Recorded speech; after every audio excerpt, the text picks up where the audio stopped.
Growing more chaotic this morning as Israel ignores a UN Security Council resolution calling for a ceasefire in the Gaza Strip.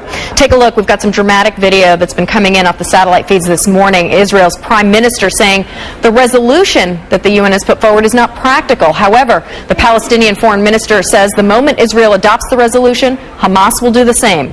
Joining me on the phone right now, Dr. Zbigniew Brzezinski, former national security advisor and co-author of America and the World, Conversations and the Future of American Foreign Policy. Doctor, a pleasure to have you. Should Israel accept this resolution, can the international community exert real influence here?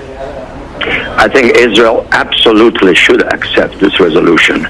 The war, first of all, is a human disaster, particularly for the Palestinians.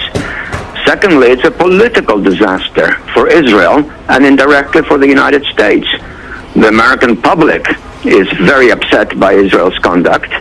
The vote in the UN shows the international community is ranged increasingly against Israel, and Israel is forfeiting a real chance to help moderate Palestinians.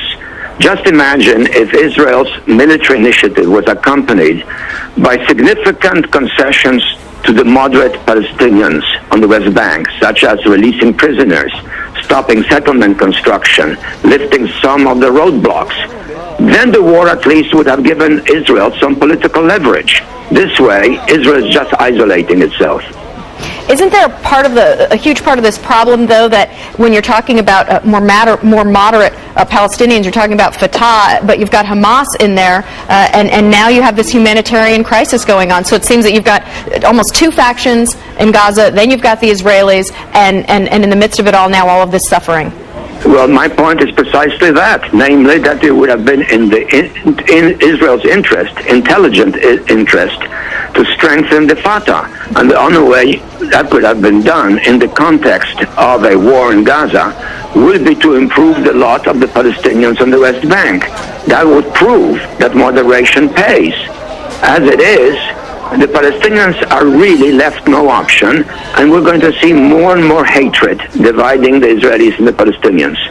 Doctor, finally here, as you said in your first answer, there are both political and moral consequences that must be weighed here. But is there a way for the Israelis to stop Hamas rocket firing without this civilian suffering?